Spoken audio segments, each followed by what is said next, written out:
Hello everyone, and as always, welcome back to my channel, or if it's your first time, welcome to my channel.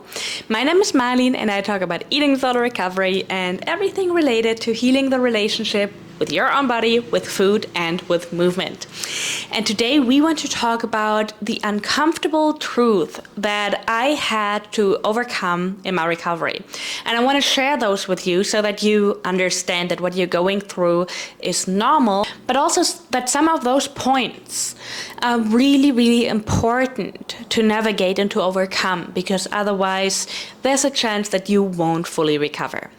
So let's dive right into the topic as we always do. And I want to start with the first uncomfortable truth that I had to overcome. And I know I've said it 100 times before, but I will say it again.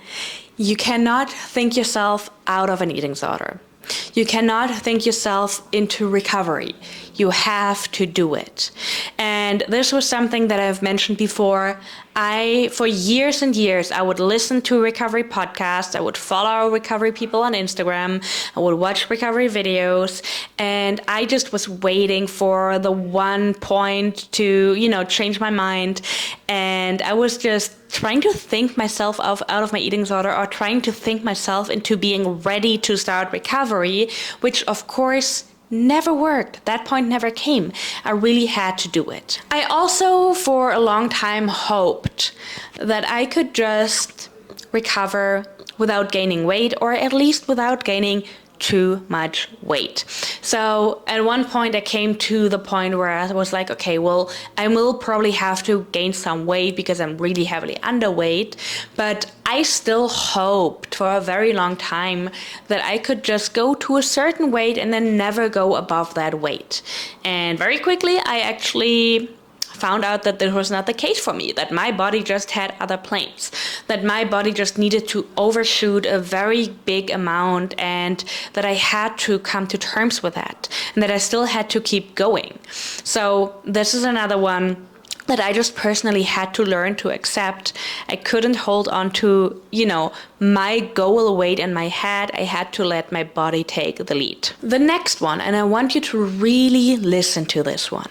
Full freedom meant giving up control and not finding new ways to keep it. Let that sink in. Full freedom meant giving up control and not finding new ways to keep it. Because oftentimes what happens is that we're either kind of like playing around, maybe eating more, but then working out more, and then all of a sudden workouts become the control, or we find like other coping mechanisms, or the control tries to take over in other areas of our lives.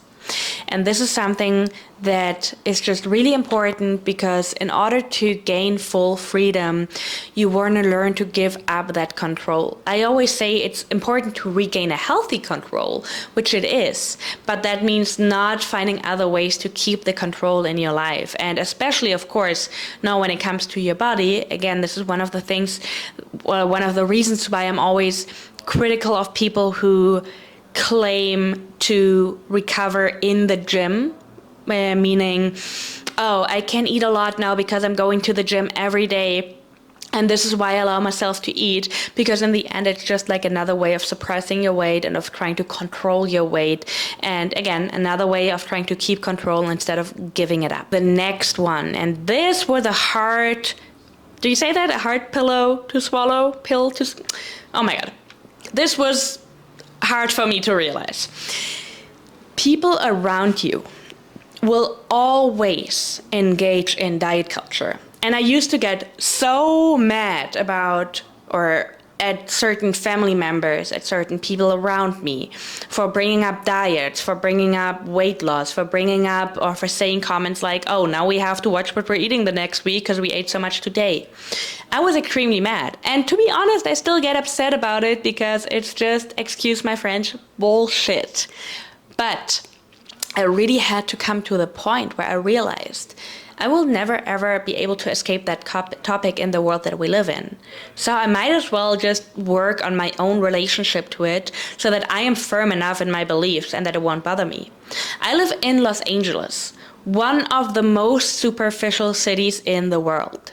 The amount of people that I see on a day-to-day basis that have all sorts of work done, that keep getting beauty surgeries, that keep going on diets or weight loss drugs or, you name it, is insane. But I'm in a place now where I am just not bothered by it. I'm like, do your thing. It's your life. It's your decision. I won't do it. I will definitely not do it.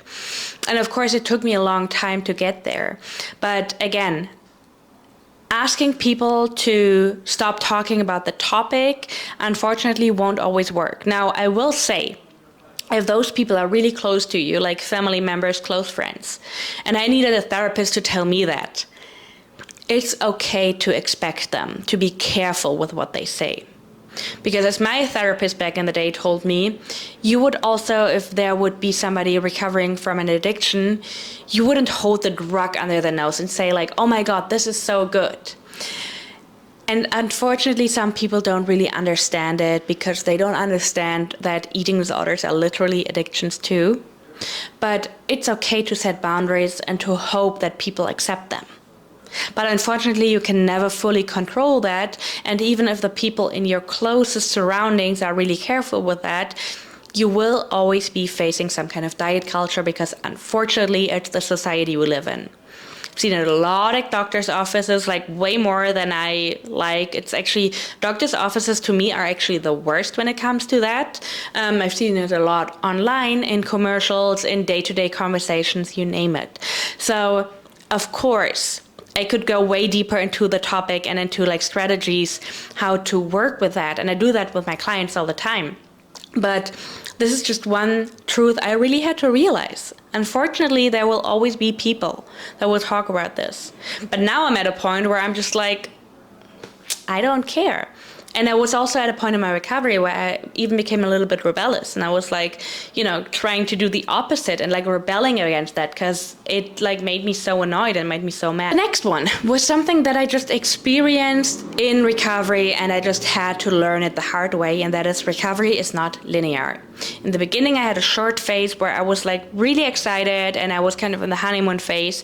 And then it all broke down and I was extremely depressed and I was not doing well at all. And then there was a phase again where I started to feel better, and then I had another phase where it like got worse again. And I really had to learn that those moments and those phases are not necessarily setbacks, but that recovery is not linear.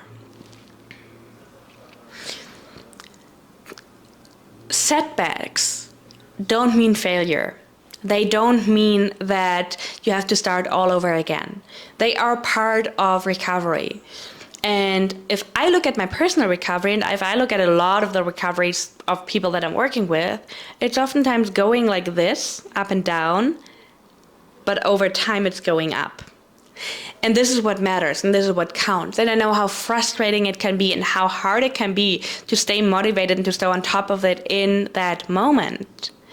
But once you realize that this is just part of it, and this would also means that there will be better times again and that you will start to feel better again, then it gives you the strength to continue. The next one, and I've been talking about that a lot on this channel, is that for me personally, recovery took way longer than I thought. I thought I'm going to do this and then in a year from now, I will be done with it. And yes, that would have been very nice, but unfortunately that was not the case. Physically not, and mentally not. Physically, my body needed way longer than I expected and way longer than I wanted to. And it just took years and years and years to come back from hormonal imbalances, osteoporosis, overshoot weight, a lot of sweating, a lot of tiredness, fatigue, you name it. My body took a long time to rebuild muscle, all those things, but also mentally. It took me so long to accept my new body, to learn to trust my new body or my body overall, to connect with trusting my body again, to rewire all those underlying thoughts, to rewire the fear of food, to rewire the things that I had learned in diet culture. And all of that took so much longer than I expected. And again, this was something that was really hard for me because I kept waiting for things to get better. And once I understood that I have to surrender, I have to let go of any timelines in order to really make progress, that was really helpful. It still took a long time, but at least I was not holding on to certain timelines and like counting the month all the time to, to wait for this to have an end. The next one is something that I still realize to this day. And this is, I did more damage than I thought. Now, the first times I noticed that was when I was in recovery and when I kept having a lot of water retention, for instance, which just showed me how much damage there was done, because water retention has to do with healing and has to do with how long your body needs to heal. So the water retention was one of many, many things that showed me that. But also mentally, especially in my recovery, I noticed how much damage I had done, or how much damage my eating disorder had done, and on how many levels that was. Yes, especially in terms of like trusting my body and like getting in touch with my body, accepting my body, getting back to a normal body image, seeing my body the way it was. Those things took so much longer than I expected, and it just showed me how much damage there was done, but also in how many other areas of my life the eating disorder took over. I had a lot of OCD when I had an eating disorder, a lot of like urges to clean. I had to clean my apartment like 3 times daily and like a certain way, a lot of other OCD behaviors, and many, many other things that played a role. And it wasn't until I actually started recovery that I noticed, wow, that did so much more damage than I was aware of.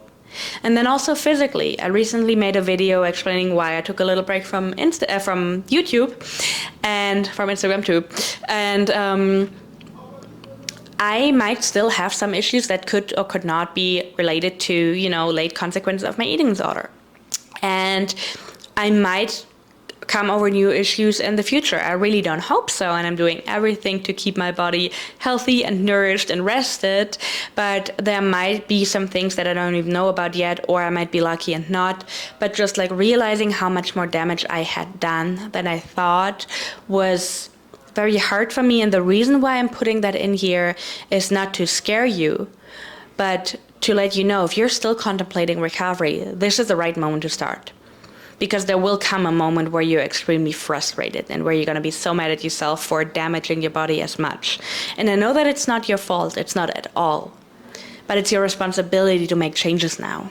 The next one was something that I always heard. Whenever people talked about eating disorders, it was, eating disorders have a lot to do with your identity, with who you identify as. And I was always like, no, my eating disorder has nothing to do with my identity. I just want to be skinny. I just want to be... And that's where it started. I wanted to be the skinny person, the skinniest. I wanted to be the sickest. I wanted to be the most controlled person, you name it. And it also had a lot to do, as I said before, with other areas of my life where it also took over, and I wanted to be the disciplined, the clean person, the person that always writes everything down, the person that always thinks about everything and everyone. And so it wasn't until I started recovery and kind of like lost those traits that I understood how much it had to do with my identity, and that my true identity might have traits of that. Like, I still want to be a person that thinks about other people and is aware of them, but not to an extent where I have to hurt myself. And I still want to be a person that is ambitious and is, standing up for what she wants. But I also want to be a person that has balance and that rests, and that's maybe even a good role model for others.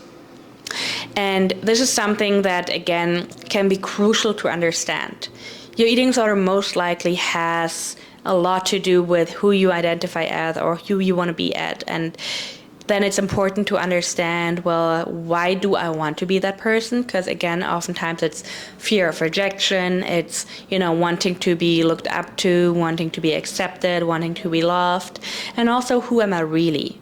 Who is really underneath all of that? And last but not least, and I just made another video about that, I'm gonna link it here